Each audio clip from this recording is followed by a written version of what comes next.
Amen. Good morning, everyone. Beautiful day again, right? One day we have the fourth season. One day it's raining. Oh, when we wake up in the morning, why it's coming on and off? There's something. Okay, there is a day last week that the sun is shining in the morning, and then it becomes so gloomy and it rains, and then it becomes so cold that there's hail. So it becomes like a winter, spring. Praise the Lord. Amen. See, kailangan po tayo mag-ingat kasi talagang magawa ang kaaway. Amen. Gusto niyang sirain yung ating focus sa Kanya. Eh, hindi siya mananalo. Amen? Let us pray. In Jesus' name, thank you, Lord. Our Heavenly Father, we thank you, we praise you, we give you all the glory. As the song that was sang earlier, you deserve the glory, Lord. Day and night, you deserve the glory. So we praise you, Lord. We thank you. We give you all the glory. Thank you, Lord, for today that you were able to protect us to come here to worship you, to praise you, to love you. Thank you, Lord. Thank you, Lord, for today that you gave us a message. Thank you, Lord, that you used me and help me, Lord. Anoint me from the top of my head to the bottom of my feet to be able to deliver your message for all of us, especially for me. Thank you, Lord. Use my life. Put the right words in my mouth that we can understand your message. And also, please, open our hearts, our mind, to accept your message with all our heart, mind, and strength to love you first in our life, Lord. Thank you, Lord. Give us a clean heart, Lord, to be able to focus on you always. Thank you, Lord Jesus. We love you, Lord. In Jesus' name, amen. Amen. Okay. Today we're going to study about the life of Daniel. I know most of us knows who's Daniel. By the way, I praise the Lord that our sister Annabelle is here. It's the proof that God is good. God is good. And thank you for all your prayers for her, and continue pray for a complete healing for our sister. Amen? Amen. Okay, so the book of Daniel is written long time ago, and it is about the man of God named Daniel. And the reason I come to this book is it is like teaching us how to live the will of God, how to live in God's way. And it is teaching us that I hope and pray that you can learn from Daniel. Amen? So in chapter 1, in the 3rd year of the reigns of King Jehoiakim of Judah, King Nebuchadnezzar of Babylon, King Jehoiakim is God-fearing king. And this King Nebuchadnezzar, King Nebuchadnezzar? Okay. Nebuchadnezzar. Nebuchadnezzar.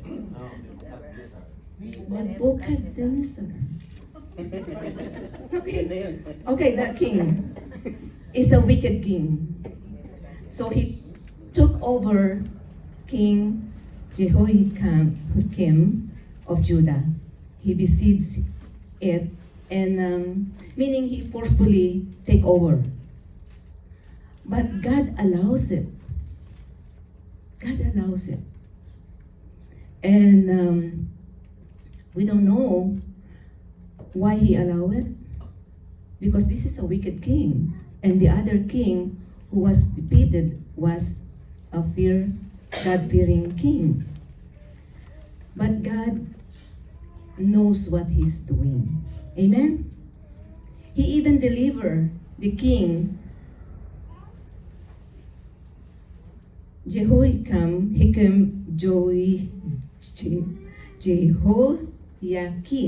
into the Nebuchadnezzar's hands, and along with the articles of the temples of God. So when King Nebuchadnezzar was on throne, he ordered the chief official. Those days there's a chief official. Oh, these days too there is a chief official like the chief of police in the Philippines. You know, here there's a chief of police too. And he ordered the chief official to bring some of the Israelites from the royal family and those young men who is physically without defect and handsome and the one that willing to learn, the one who is well informed and quick to understand and qualified to serve the king palace. Amen. So he already made those orders.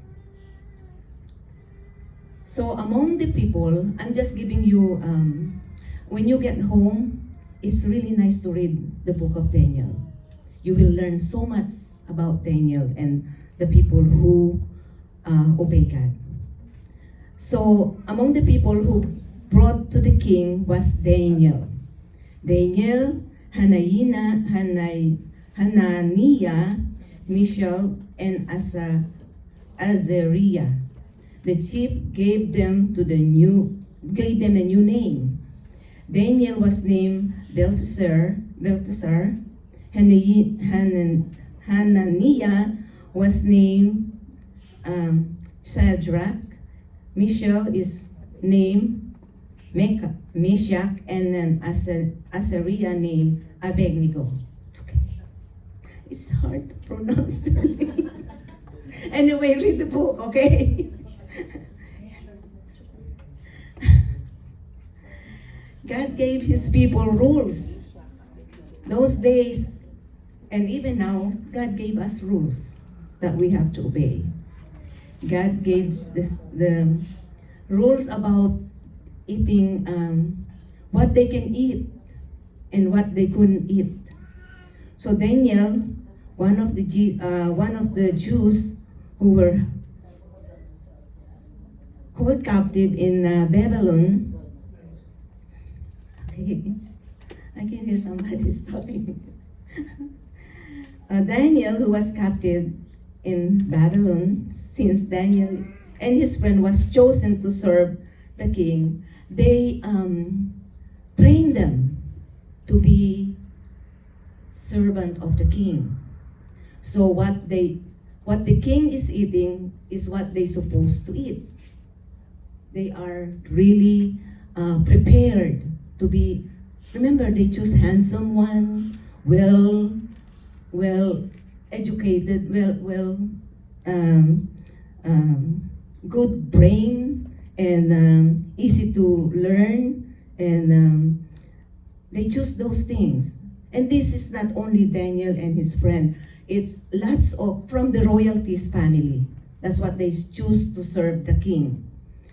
So Daniel is a God-fearing person, and he was not to eat what the king is eating, because that is the rules that God gave to them. Amen? Because this king is a wicked one. He's a sinful king, so they are not supposed to eat what they are eating. But he did not just sit down there and refuse not to eat. Let's read Daniel 1, chapter 1, verse 8 to 16. And let us find out what Daniel did and how Daniel politely spoke to the official and convinced him to allow Daniel not to eat the food, okay? But Daniel resolved not to defile himself with the royal food and wine. See those king, they special food to make the one who gonna serve more strong, more handsome, and more healthy. Strong looking in Tagalog is more macho. Amen? So let's read. But Daniel resolved not to defile himself with the royal food and wine, and he asked the chief official for permission not to defile himself in this way.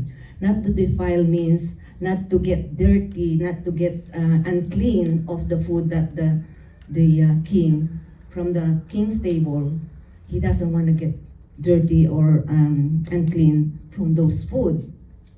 It's the same way when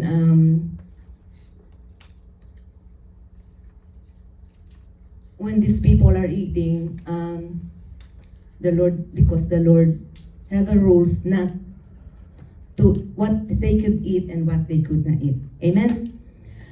So,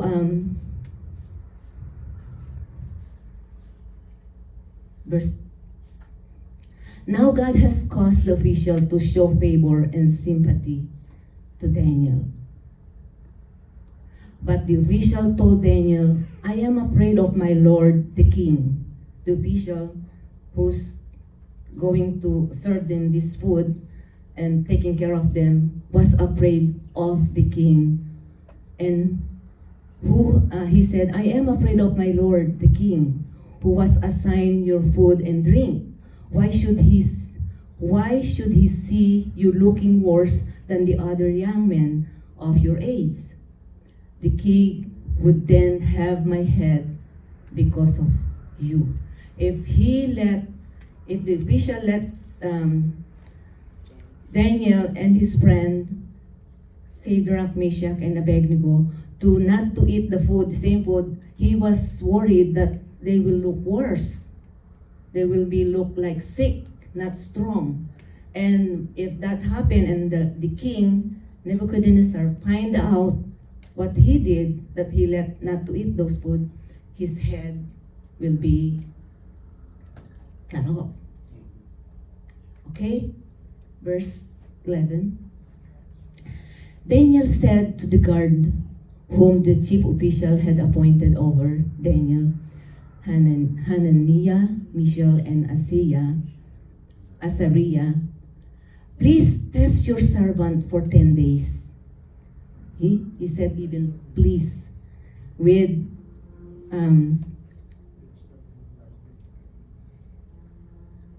he did politely. Amen. Please test your servants for 10 days. Give us nothing but vegetable to eat and water to drink.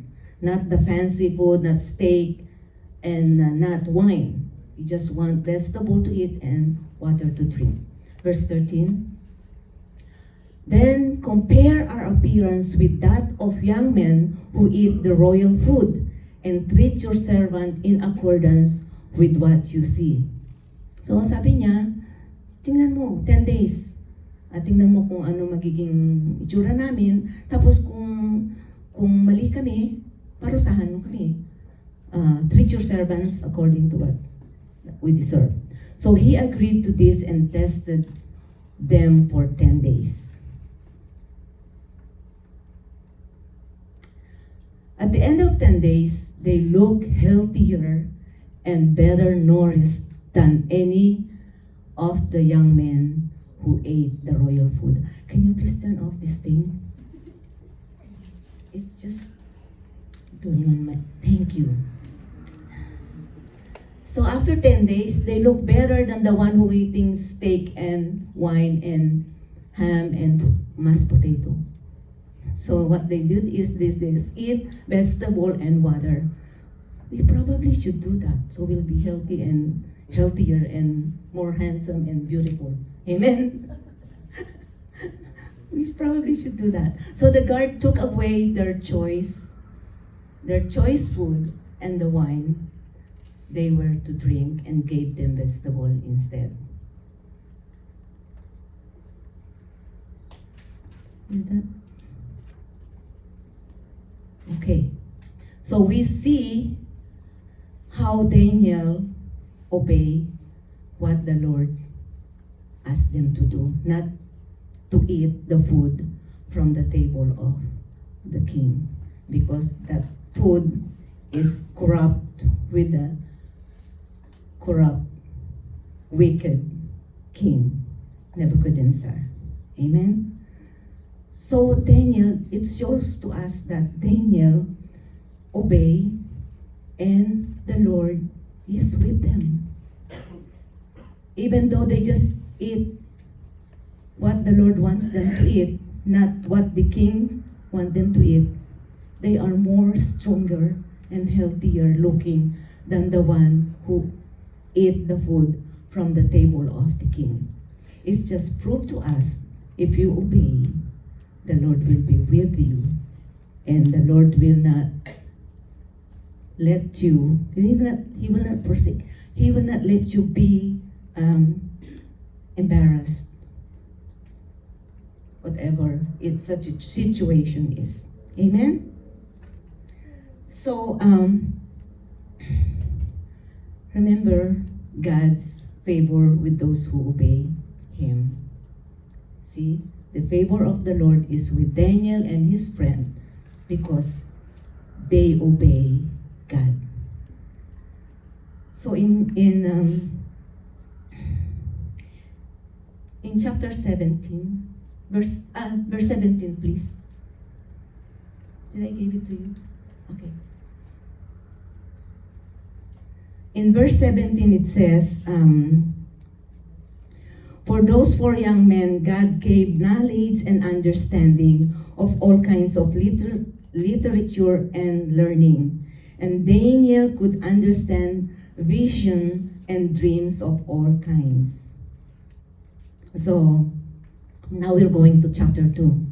It will be really nice if you read this thing. It's just a, parang pahapyaw lang. It's just yung ginawa natin, yung kinuha lang natin yung main sa chapter 1, na si Daniel at saka yung kanyang mga kaibigan ay sumunod sa utos ng Panginoon. So,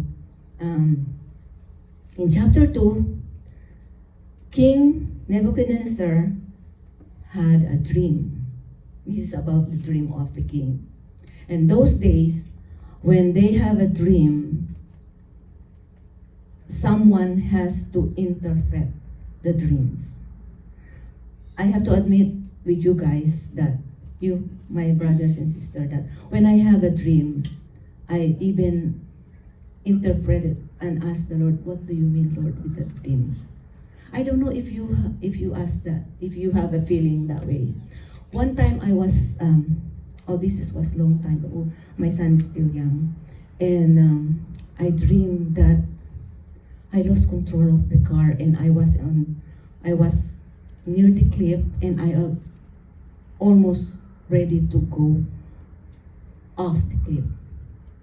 And then I wake up, but then I keep asking myself, what does that mean? What does my dream mean? And I find out that my car have a bad brakes. So I took the car to the place to have it repaired. So sometimes the Lord give us a dream to warn us, to give us, this is what my thing. But then the favor of the Lord on the obedience of Daniel and his friend is more favor for Daniel. Remember, the first favor is they become more healthier than the other that eat the good food. The food from the table of the king. Now the favor is that the Lord give Daniel ability or a gift to interpret the dreams. So when the king Nebuchadnezzar have a dream, he called all the magician. Remember, he's a wicked king. He called all the magician, the enchanters, the sorcerers, the astrologers, but no one can interpret his dreams. No one. So he was mad. He was not happy. So he make a law. He make a decree that all wise men need to be executed and killed because they cannot interpret his dream. So when Daniel heard about this, that the king make a law to gather all the wise men, all the magicians, the astrologers, the sorcerers, the all sort of wise men. When he heard it, he asked his friend, Shadrach, Meshach, and Abednego to pray, to plead to God. Let's pray, let's plead to God. Let's ask the Lord to help us. And so we will not be executed because they are, remember they put on the circle of men to serve the king. So that's what they did. They pray, they plead to God that they will be saved from being killed. So the Lord heard her prayer. And Daniel go to make the story short, he went to the king and he told the king what is the meaning of his dream. And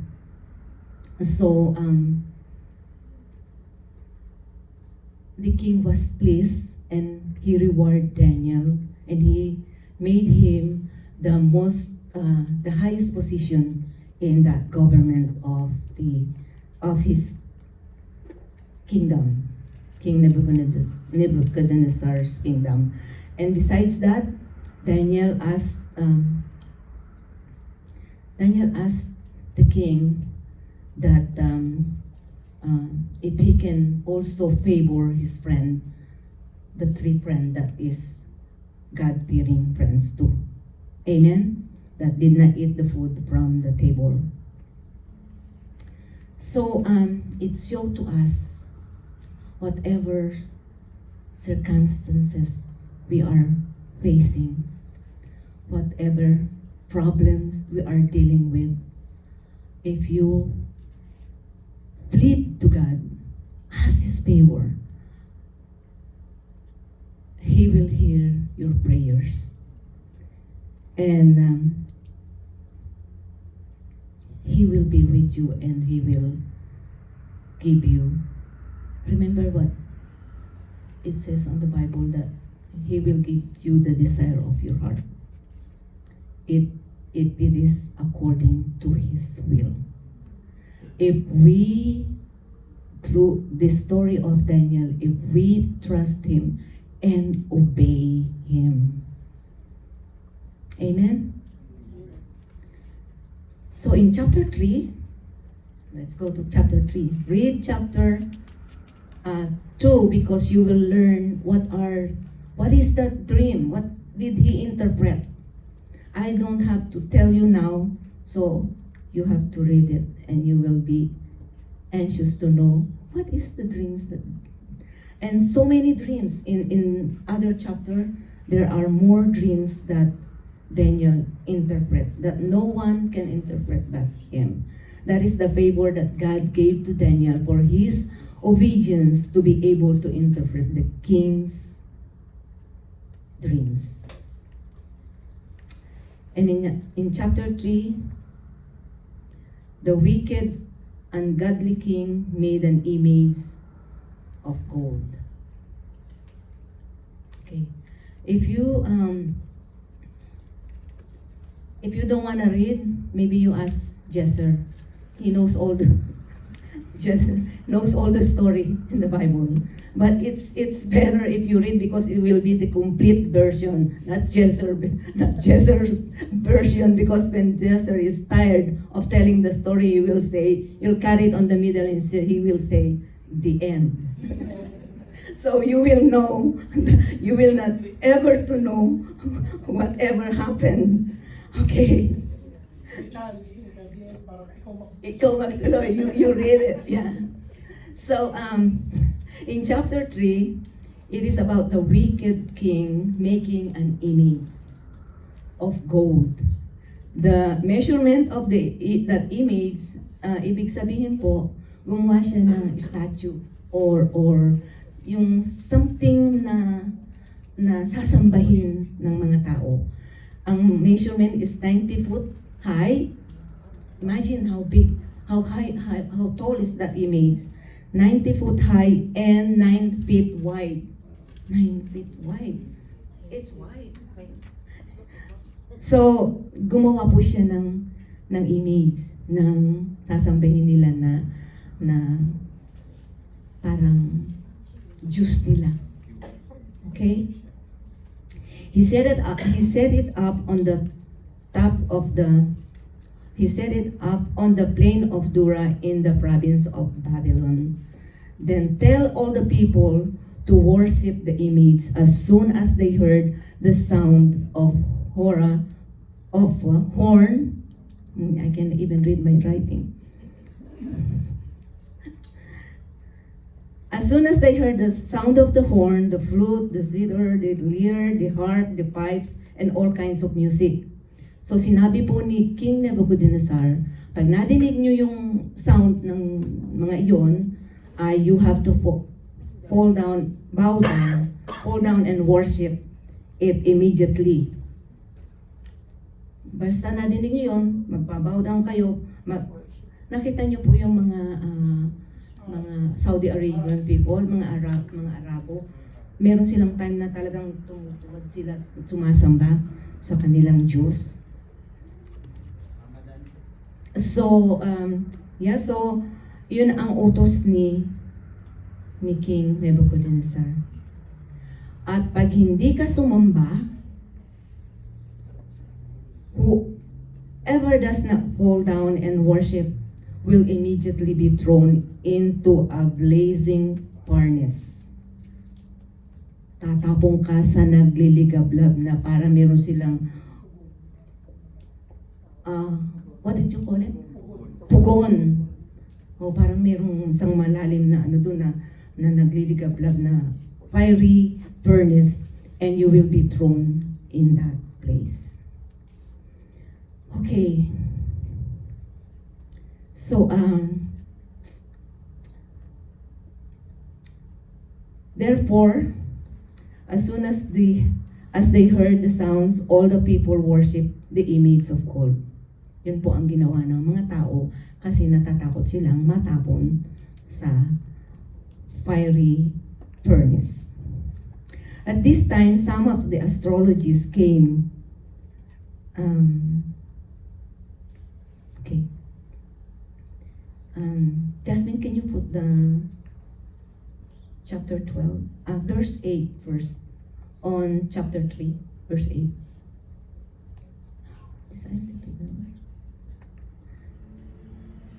Can you put verse? Oh yeah, okay. At this time, some of the astrologers ay mga manghuhula, matawag doon yung nagbibigay ng mga hula-hula, came forward and denounced the Jews. Ito yung mga chismosa. Na kahit pala nung araw may ganun, ano? Nagpunta sila sa king. Sinabi nila, they said to the king, Nebuchadnezzar, O king, live forever. They always say that to the king. O king, live forever.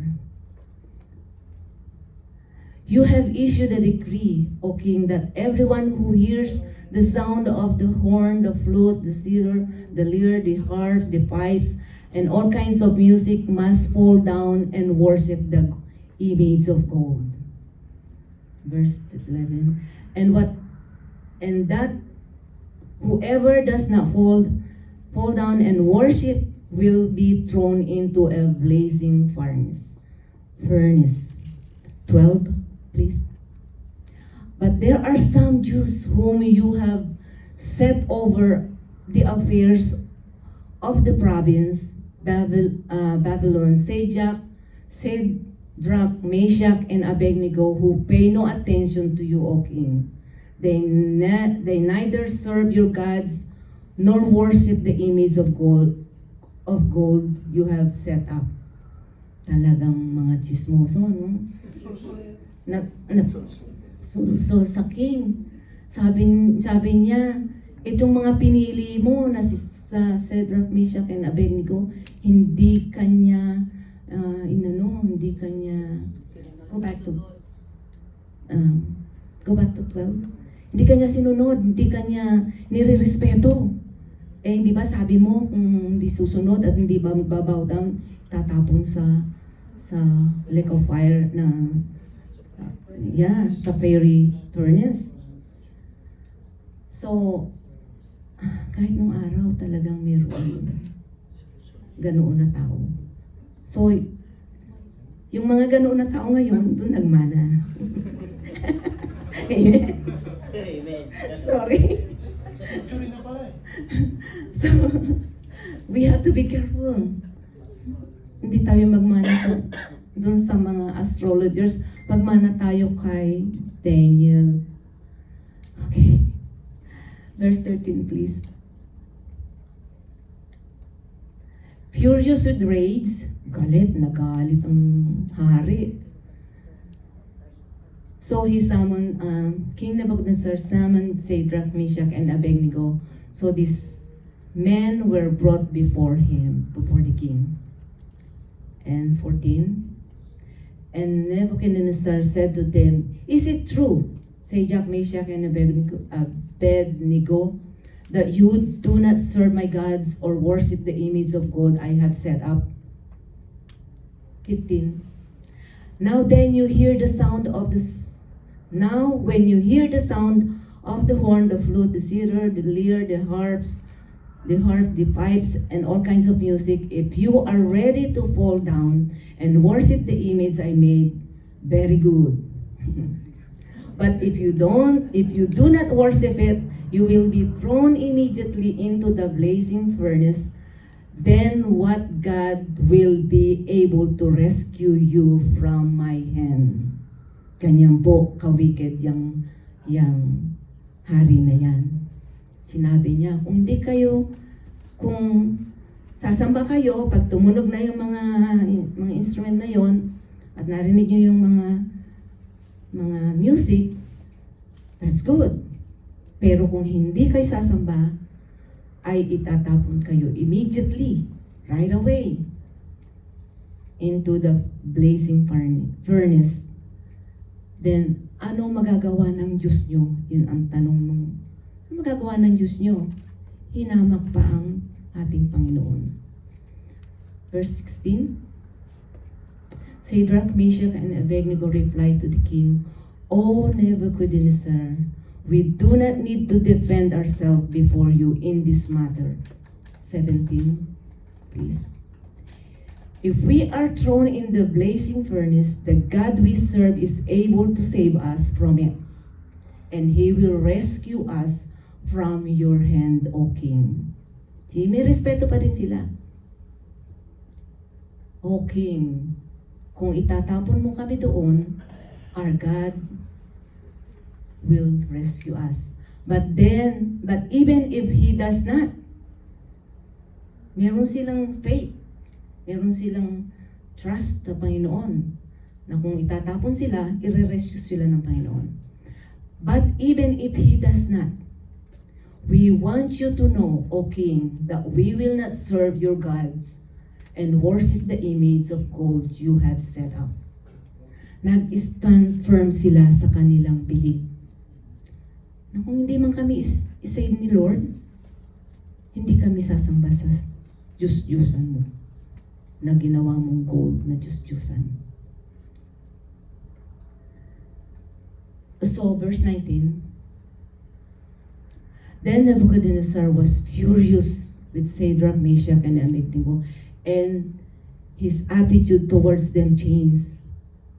Remember, ito tinitrain itong mga ito to be the servant of the king in the palace.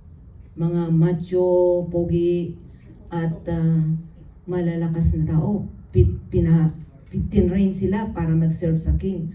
Pero nag-change nung hindi sila sumunod sa gusto ng wicked king, nag-iba yung trato ng king sa kanila. He ordered the furnace to be heated 7 times more hotter than usual. Pinainit pa 7 times. Yung isang beses lang mainit na mapapatay na sila doon Ginawa pang 7 times. Is there more? Okay, 20.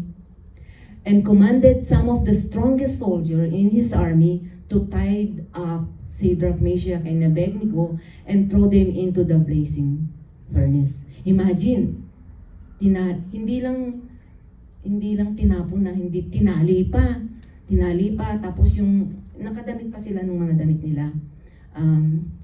21, pinatali sila at pinatapon. So these men wearing the robes, trousers, turbans, and other clothes were bound and thrown into the blazing furnace. The king's command was so urgent and the furnace so hot that the flames of the fire killed the soldier who took Shadrach, Meshach, and Abednego. Imagine yung nagtapon ay namatay. Sila ay nasunog din sa fire, sa init ng fire because it's really hot. 23. And these 3 men, firmly tied, fell into the blazing furnace. 24. Then the king Nebuchadnezzar leaped to his feet in amazement and asked his advisor, "Weren't there 3 men that we tied up and threw into the fire?" They replied, "Certainly, O king." Sabi niya, hindi ba? 3 yung tinalian natin at itinapo natin dun sa 7 times hot furnace. Ang sabi ng mga tauhan niya, "Certainly, opo, king." And 25, he said, "Look, I see 4 men walking around in the fire." 3 yung tinapon, ang nakikita nila ay 4.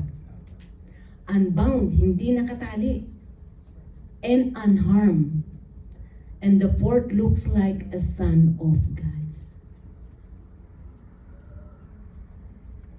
Ano po ang, if we look at the scenario, imagine, tinalian sila, tinapon sila, ang namatay yung nagtapon, nasunog, at sila ay hindi na nakatali, naglalakad, 4 sila, may kasama sila. Sino po ang kasama nila? Si Jesus ang kasama nila. Amen. 26. Nebuchadnezzar then approached the opening of the blazing furnace and shouted, "Shadrach, Meshach, and Abednego, servants of the Most High God, come out, come here." So Shadrach, Meshach, and Abednego came out of the fire. Nirecognize niya na ang Diyos ni Shadrach, Meshach, and Abednego and Daniel, yes, is the God Most High. Siya ang talagang Diyos na makapangyarihan. Kaya hindi po natakot si Shadrach, Meshach, and Abednego na kahit sabihin ng king na itatapong ka namin sa nagliligablab na fiery furnace, hindi sila natakot kasi alam nila makapangyarihan ang kanilang Panginoon. Is there 27? And the satraps, prefects, governors, and royal advisor crowded around them. Sabi ng king, punta kayo, lumabas kayo. So, nung lumabas sila, they gathered around them. They saw that the fire had not harmed their bodies, nor their hair of their head since. Hindi man lang nasunog, hindi man lang nag-amoy Their robes were not scorched, and there was no smell of fire on them. Hindi sila nag-amoy sunog, amoy apoy. Ganyan po makapangyarihan ng ating Panginoon. That's it. And then Nebuchadnezzar said, "Praise be to the God of Shadrach, Meshach, and Abednego, who has sent his angels and rescued his servant. They trusted in him and defied the king's command and were willing to give up their lives rather than to serve or worship any God except their own God." Sana po ay tayo ay magkaroon din ng faith and trust in our God. Remember, that God that they serve is the same God we're serving. The same God we're praising this morning. The same God that we worship this morning. Hindi po nagbabago. Siya din po yun. Kaya, magkaroon tayo ng pananampalataya, ng faith and trusting and obeying the same God that they obey.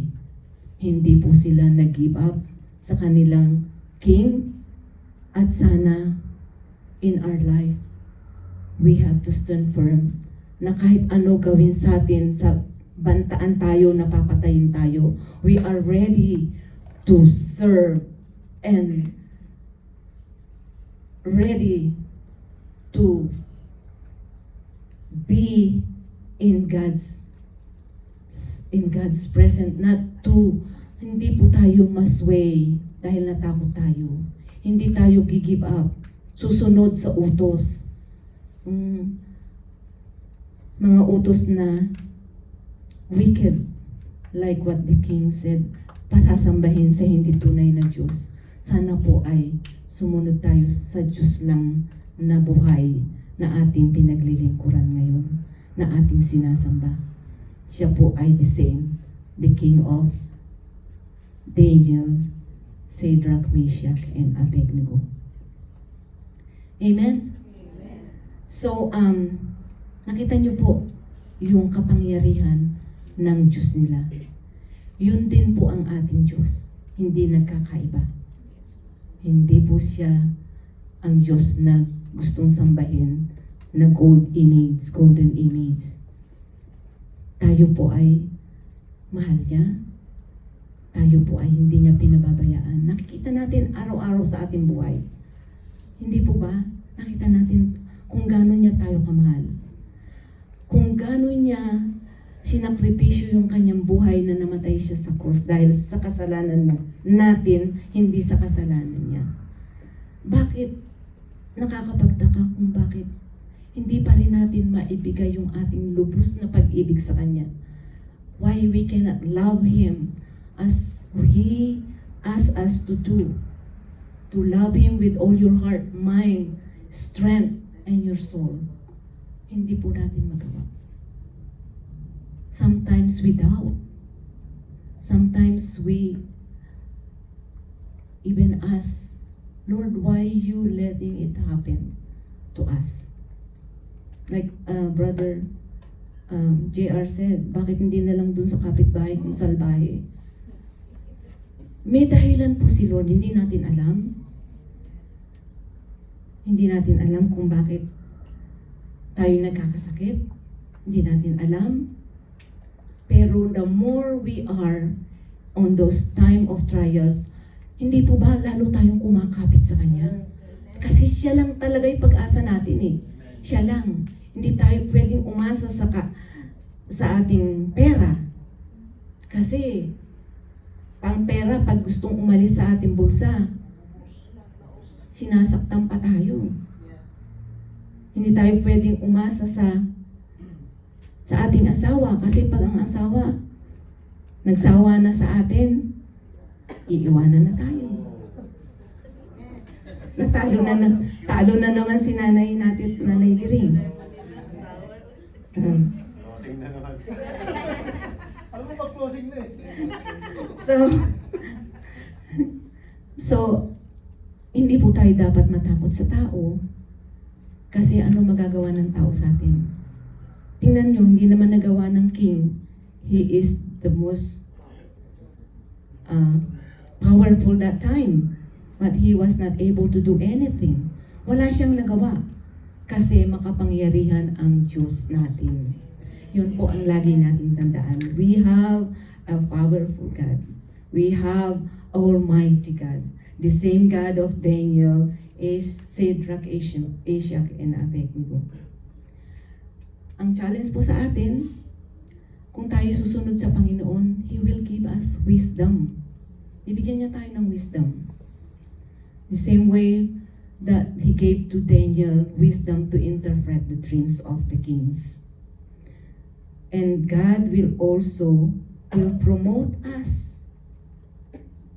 Kita niyo po, pinromote si Daniel.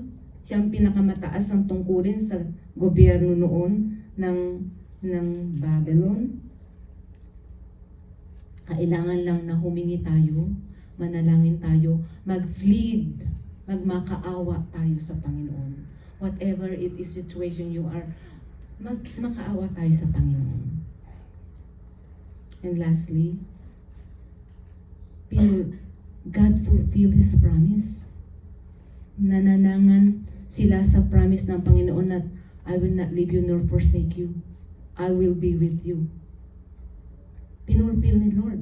Kita po natin, sa halip na nakatali sila at sa halip na namatay sila sa mainit na 7 times, naglalakad sila at may kasama sila.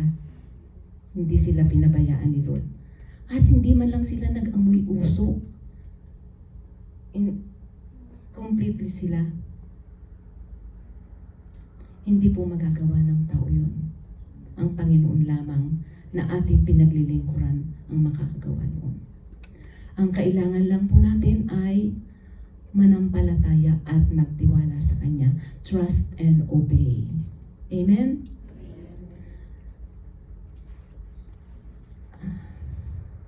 There is a song that I remembered. It's also my favorite song. Ang pamagat po nung awit ay trust and obey. Ang sabi doon ay, when we walk with the Lord in the light of this world, in the light of His Word, kung tayo'y lalakad na ayon sa Panginoon at in the light of His Word, gagawin natin ito, gabay natin sa ating pang-araw-araw na pamumuhay. What a glory He shed on our way. While we do His good will, He abides with us still and with all who is trust and obey. Siya ay kasama ng mga nagta-trust and obey. Trust and obey, for there's no other way. But to be happy in Jesus is to trust and obey. Remember po, sana yung buhay ni Daniel at ng mga kaibigan niya ay maging inspirasyon sa ating lahat. I hope and pray that it will be an inspiration to all of us. If He can give wisdom to Daniel, God can give wisdom to you, to us. If He can heal all the sickness then, He can heal them. He can heal us today. If He can bless those people, then He can bless us too, because He is the same God that we are serving. siya po ay the same yesterday, today, and forever. Amen? Let's pray. Salamat po, Panginoon, sa mga salita mo na pinaalalahanan mo kaming lahat, lalo na po ako, na kailangan ko lang talagang magtiwala sa iyo, Panginoon, at sumunod. At kami ay hindi mo pababayaan, di mo kami iiwanan, at lagi ka namin kasama. Sapagkat yun po ang pangako mo sa amin. Salamat, Panginoon, sa pag-ibig mo sa amin na hindi nagtatapos, for your love, unending love to us. Bagamat sometimes hindi kami kamahal-mahal, patuloy mo po kaming minamahal. Patawarin mo po kami, Panginoon. Patawarin mo po kami sa lahat ng aming nagawa, naisip, na kasalanan na hindi nakalugod sa iyo. Maawa ka po sa amin. Lagi. At lagi mo po kami gawan ng malinis na puso. Create on us a clean heart, O God. Kaawan mo po kami, kahabagan. Tulungan mo po kami na mamuhay lagi ng naaayon sa iyong kalooban. Help us, Lord, and protect us from any harm of the enemy. Alam po namin na lagi siyang nakabantay din para kami sirain. Pero he will not be successful because you are with us. Salamat po, Lord. We praise you, Lord. We give you all the glory. In Jesus' name. Amen.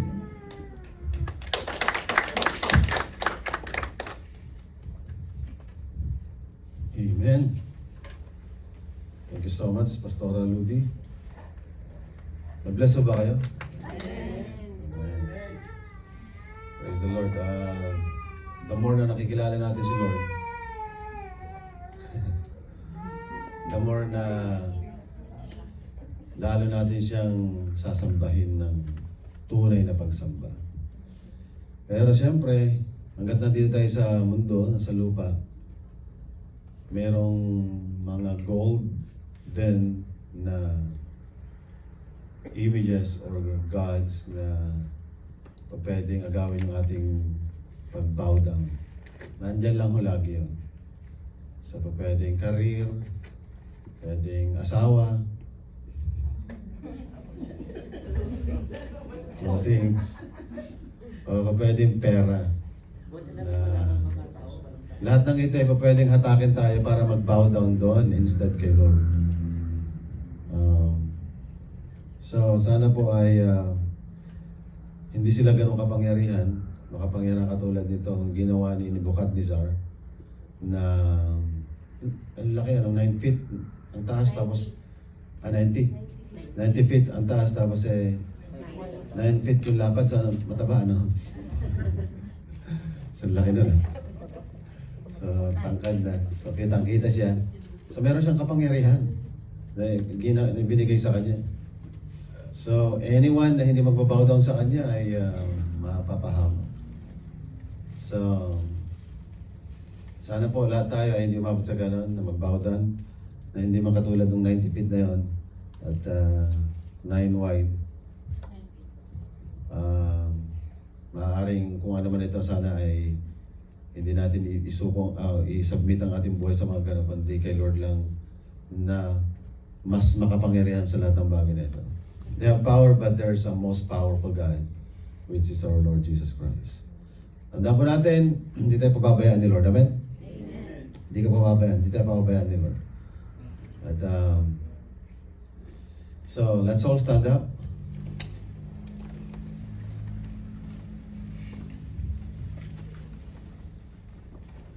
Sana maging kagaya natin si Shadrach, Meshach, and Abednego. Na lagi tayo nasa battle kasi we're still in the battleground. It's always a battle. There's always temptation sa buhay natin na everyday actually. Kung mag-give in ba tayo sa mga hatak ng mundo, or mag-stand firm ba ho tayo na talagang nakafocus nga lang kay Lord, tulad ng devotion din kanina, focus on God. So, ang challenge po, nasa dulo ka na ba na talagang parang gusto mo nang sumuko? Na sumunod na lang kasi parang di naman ako sasamahan ni Lord, di naman ako iingatan ni Lord, di naman ako tinutulungan ni Lord, or parang pakiramdam ko pinababayaan naman ako ni Lord. Sana po ay huwag tayo mag-give in sa temptation na yun, na magtampo na kay Lord at kalimutan na si Lord. Ngayon po, kung mayroon sa atin ngayon na parang may pagtatampo na kay Lord, siguro isuko mo yan kay Lord, suko natin kay Lord.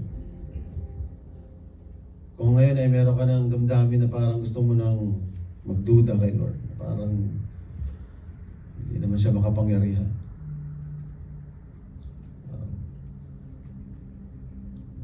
Sana po si Shadrach, Meshach, and Abednego, isang challenge po sa atin ngayong umaga. Hindi po sila bumigay sa hamon ng hari na si King Nebuchadnezzar.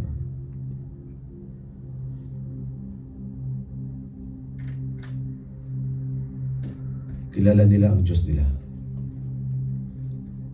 Sana po kilala natin talaga si Lord. You know who God is in your life. He is the same yesterday, today, and forever. He is Almighty God.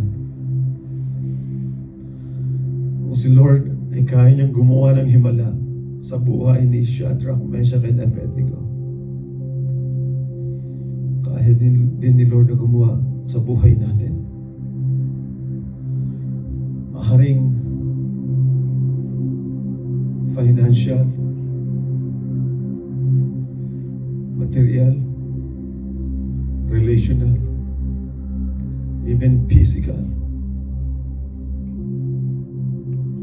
Pero pinakamaganda sa lahat, yung relationship mo kay Lord ay tama. You know who God is. And God will take care of our finances, our relationships, to our spouse, to our kids, to our neighbors. And God will take care of our health. Ayusin natin yung ating relationship with the Lord. Let's trust in God always. At hayaan natin ang kapangyarihan ng Diyos ang kumilos sa buhay natin. Hayaan mo si Lord ang kumilos. Lord, sinusuko namin ang lahat sa iyo.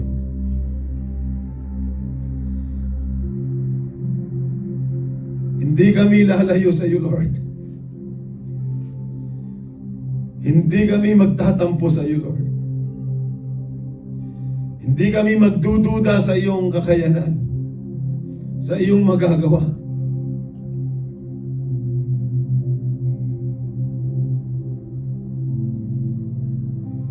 Lord, nawa po itong istorya na ito na narinig na naman namin ulit ay nagpaalala at nagpalakas sa amin, nagpatatag ng aming faith sa inyo. Tulungan niyo po kaming lahat. May kanya-kanya ho kaming pinagdaraanan. May napakabigat. May simple lang. Pero lahat ho kami ay may kanya-kanya hong struggles, testings, circumstances, whatever it is. Lord, dalhin niyo po kami. Ano man ito na pinagdaraanan namin, Lord, dalhin niyo po kami sa level na tunay kami, Lord, na laging nakatingin sa inyo at magtitiwala sa inyo, ano man ang mangyari. Lord, ano man ang mangyari, Lord God, hindi kami magbabow down sa anumang ibinubulong ng kaaway sa buhay namin. And we want to resist that in the name of Jesus. In the name of Jesus. Inire-resist namin anumang espiritu na pwedeng pumuno sa isipan at sa puso namin, the spirit of doubt. We resist that in our life in the name of Jesus. Lahat na pwedeng maghari sa buhay namin at mag-bow down na kami dito, we resist all those things. Ang espiritu ng pagmamalaki ay alisin mo sa buhay namin. Nasasabihin namin, hindi ako magbabow down doon, hindi ko siya patatawarin, hindi ako magpapakumbaba. We resist that in the name of Jesus. That's the work of the enemy. And we resist that in our life right now in the name of Jesus. In the name of Jesus. Turuan mo kami, Lord God. Nasa anumang area kami nag-i-struggle, anumang area ng buhay namin. Right now, Lord, na nag-i-struggle ho kami, tulungan niyo po kami. Itama niyo po ang aming mga puso, ang mga isipan namin, Lord. Sa inyo po kami naglilingkod. Wala pong iba. Sa iyo po kami susunod, Lord. At tanging sa iyo lang po kami makikinig. Kung ano po ang sinasabi niyo po sa inyong mga salita, yun po ang aming gagawin. Hindi po ang sinasabi ng sino man tao. At maaaring yung tumatayo rin dito, maaaring may pagkakamali, may mga pagkukulang at may mga naisabi rin. Minsan na hindi angkop sa inyong mga salita. Pero dalangin ko po kung ano po talaga ang sinasabi at inuutos mo, yun po ang dapat namin gawin. Yes, Lord. Lord God, ang mundo po ay pasama ng pasama, pagulo ng pagulo. Wala sa Pilipinas, dito sa Amerika. But Lord God, hindi po kami dapat mag-bow down sa fear, mag-bow down sa worries, kundi Lord God, maghari sa puso namin. Hindi po kami nakasuko ang buhay namin sa mga ganung bagay, kundi ang buhay namin nakasuko sa inyo, Lord God. Sapagkat ang buhay namin ay hindi nakasalalay sa sino man tao, sa sino mang namumuno ng bansa, kundi ang buhay namin ay nakasalalay sa Diyos na may hawak ng buhay namin. Tulad din ni King Nebuchadnezzar, isa sa pinakamakapangyarihan nung panahong yun. At kaya niyang sabihin at gawin ang lahat. Pero if it is not in line into your word, we're gonna stand firm. We're gonna stand firm, Lord Jesus. Tulungan niyo po kami, Lord. Habang nandito po kami, Lord Jesus, I pray at talagang makita sa amin yung kaibahan. Kaibahan ng isang tunay na Kristiyano na tagasunod sa inyo, Lord. Hindi po kami susunod sa agos ng mundo. Hindi po kami sasabay sa takbo ng mundo. Lord, kung ang mundo ay pasama ng pasama, hindi po kami sasabay sa paggawa ng kasamaan. Kung ang mundo ay punong-puno ng kasinungalingan, hindi po kami lalakad ng may buhay na punong-puno ng pagsisinungaling. And we resist that in our life in the name of Jesus. Kung ang mundo ay pasama ng pasama at palaki at palawak ang sama ng loob o galit sa kapwa, hindi po kami sasabay sa agos ng mundo. Mag-stand firm kami, Lord God, na kami na mga anak mo ay marunong magmahal, marunong magpatawad, at marunong umunawa. Yan po ang kaibahan namin. Lord, change our life. Baguhin niyo po kami, Lord God. May kaibahan na nangyayari nawa sa buhay namin sa iglesyang ito. Kahit hindi po kami ganun kalaki, karami, Lord God, pero may mga taong totoo na nag-stand firm at sumusunod according to your word, O God. That's my prayer, Lord. That's our prayer, O Jesus. Gawin mo kaming totoo sa inyong harapan, Lord God. Gawin mo kaming totoo. Hindi po kami sumasabay sa agos ng mundo. Kung ang mundo ngayon ang susi, lalo na sa buhay ng mag-asawa, dahil nahihirapan na sila, ang lagi yung sinasabi, pag nahihirapan ka, hiwalayan mo na lang. Pero hindi po gano'n ang iniuutos mo sa inyong mga salita. And we are not gonna go to the flow of what the world is doing.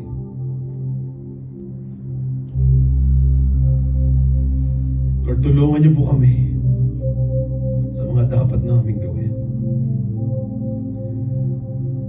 Bilang mag-asawa, dalangin ko po na maging maganda silang patuto. At mula sa iglesyang ito. Nawa po'y maging magandang testimony ang bawat marriages na nandito ngayon. Tunay na nagmamahalan ang bawat isa.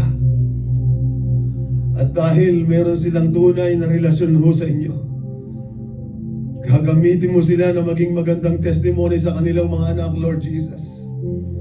Lord, sa panahong ito, ang mga bata, according to your word in the book of Timothy, in the last days, ang mga bata ay magiging disobedient sa kanilang mga parents.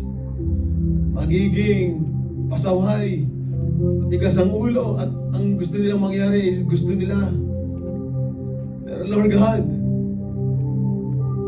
yan ang nangyayari sa mundo, pero Lord, we gonna stand firm to the truth. Hindi hahayaan ng bawat mag-asawa, Lord, na nandito ngayon at sa mga Kristiyano na totoo, na hindi sasabay sa mundo na ito na ang mga anak nila ay lalaki ng may mga pasaway at walang pagrespeto sa mga tao, walang pagrespeto sa mga magulang at walang pagsunod sa mga magulang, at hindi namin hayaan na lalaki ang mga bata na ganoon. In the name of Jesus, Lord, tuturuan namin sila according to your word, O God. While they're still young, we will teach them, Lord, the right way. And Lord, hindi namin magagawa ito sa sarili din namin kakayanan. We will pray for them. We will continue to pray for them, and we will continue to set a good example for those kids. Use our life. Use our life, O Jesus. Lord, mayroong pag-asa sa inyo. You would raise up more Shadrach, Meshach, and Abednego. More people who will stand firm in you, Lord God. They will follow your word. Not the voice of the world, but what the Bible says. Lord, teach us, Lord God, to embrace the truth. Lord, yakapin namin ang totoo. At tunay na kami ay may binagong buhay. Lord, kung may mga astrologers na mga gumagawa at naninira at nagbabalita at nagsusulsol ng mga mapapangit na salita, Lord God, baguhin mo kami at hindi po kami gagaya sa kanila. Na hindi po kami ang sisira ng mga relasyon o ng buhay ng iba. Tulungan niyo po kami, Lord God, na magkaroon po kami ng pagtitimpi sa aming mga bibig, sa aming mga labi. Teach us, Lord God, to do that. Lord, kailangan namin, of course, maging vocal sa aming faith, magsalita, at talaga hong i-share ang good news. Lord, gagamitin namin ito in a good way, ang aming mga bibig. Kailangan naming magsalita at hindi lang mananahimik. Teach us, Lord God, to do that. Lord, dalangin ko po sa iglesyang ito na bawat isa sa amin narito ngayon na pinagkatiwalaan mo ng labi, ng dila, Lord, gamitin mo kami na makapag-share ng iyong kagandahang loob, ng iyong kabutihan. Magsalita ho kami. Lord, tulungan niyo po kami, Lord God, na mag-stand firm even if they are persecuting us and they are saying bad things to us, but Lord God, we will stand firm. At sasabihin namin na kayo pa rin po ay tunay na Diyos na mabuti sa amin. The same thing din, Lord God, alam ko may mga problema kami, pagsubok kami. May karamdaman, may pagsubok sa pera o ano man, Lord, tutulungan niyo po kami na sasabihin pa rin namin in the midst of trials, sicknesses, troubles, still, Lord God, we will declare to a lot of people that our God is good. Our God is always good. You're always good, Lord God, in our life, oh Jesus. Hindi lang ho kami dito, Lord God, na sumisigaw at nagbubunyi dahil maraming himala na nangyayari. Dahil may magagandang nangyayari. Hindi lang ho na ganun, Lord God, even if there's trials in our life, there's problems in our life, but still we can proclaim that our God is alive. That God knows what He's doing. That God cares for us. That God loves us. And And He knows what He's doing in our life, in this ministry, in our family, in every situation of our life. God knows what He's doing. And I truly believe, hindi mo kami pababayaan. It's the same God of Shadrach, Meshach, and Abednego. That's what we are believing, Lord. Hindi mo kami pababayaan. Ano man ngayon, Lord, ang kinaharap namin is just always a test.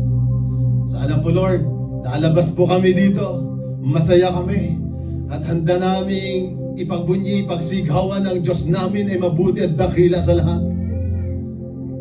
Despite of, in spite of what we are going through in this life, you remain faithful, loving, and a great God, the God of this church is the same God that we have, like the God of Shadrach, Meshach, and Abednego, the Most High God. We thank you so much, Lord God. Naniniwala po ako, Lord, may pag-asa lagi ang mga taong nagtitiwala sa inyo. May pag-asa ang iglesyang ito. At patuloy namin idideklara, Lord, we will declare it, Lord God, na balang araw, in the name of Jesus, yung mga taong ipinagpipray namin, papapasukin niyo po sila dito, Lord God. And you will transform their hearts. And our life be a blessing to them, Lord God, because we stand firm. Hindi kami napagod na ipag-pray sila, hindi kami napagod para i-encourage sila, hindi kami nagsawa. At balang araw, Lord God, naniniwala po kami, Lord God, na sila po ay makakasama namin sa iglesyang ito, nasasamba sa totoong Diyos na buhay. Lord, naniniwala po ako, gagamitin niyo po kaming lahat. Maraming salamat po. Thank you, Jesus. Thank you, Jesus, for your message, for your word today. And thank you for using my wife, for sharing the truth, for encouraging us and teaching us from your word once again. Maraming salamat po, Lord, at tunay sa iyo namin iniaalay ang lahat ng papuri po, ang lahat ng pagsamba na karapat dapat ibigay sa inyo. Maraming salamat, Lord God. Napakabuti niyo po sa amin. Sinusuko namin ang lahat sa inyo, Lord. Uwi kami na punong-puno ng kagalakan, ng kapayapaan, ng kasiglahan sa aming mga puso. Kasama ka namin, Lord. Kasama ka namin. Kasama ka namin. At sasamahan mo kami araw-araw. Sasamahan mo kami. Kahit yung pakiramdam namin na parang hindi namin nararamdaman yun, pero Lord, di totoo yun, sasamahan niyo po kami. Sa kalagitnaan ng apoy, katulad ng ginawa mo sa inyong mga anak, sasamahan niyo po kami. Salamat po ng marami. Napakabuti niyo sa amin.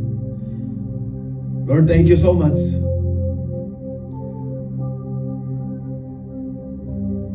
Bless mo kami buong linggo, Lord. The whole week. Yung aking mga kapatid na papasok, araw-araw ingatan niyo po sila lagi. Gawin mo silang maging magandang patutuwa sa kanilang co-workers, sa kanilang katrabaho. Yung mga estudyante, Lord, na pumapasok, be with them and protect them always. Help them, Lord God, na patuloy na mag-stand firm sila, di sila maakay, ma-influensyahan ng mga maling gawain o makamundong bagay dito sa mundo. Help them, Lord God, to stand firm and be protected that could corrupt their mind, corrupt their life. Lord, tulungan niyo po sila na manatili silang mabuting tagasunod niyo rin. And we declare blessings upon their lives, O God. Salamat po. At tunay na napakabuti niyo sa amin. You are with us, Lord God. Salamat po. Bless niyo ang aming fellowship, ang aming pagsasama-sama, ang mga biyayang pagsasalu-saluhan na rin po namin na pagkain para sa ikalalakas ng aming katawang lupa. Bless the Lord. Salamat lagi sa aming mga kapatid na patuloy nagdadala ng pagkain every Sunday. Thank you, Lord, for their life. Marami pong salamat, Lord, sa iyong presensya sa mga oras na ito. We love you, we thank you. In Jesus' name we pray. Amen. Amen. Amen. So atin pong Bible study this Friday, wala po sa Wednesday. So take note, ang ating pong Don Watts ay March 29. So Jasmine's birthday pala yan. So Saturday po yan. Mahaba-habang ano yun, 6 hanggang 6 p.m. 6 p.m. 6 to 6. Bagat ang hali hapon. Kala ko nag-tour pa yun eh. Mahabang celebration ng birthday. Okay, God bless us all. Habang nag-ready po tayo para sa ating pagkain ay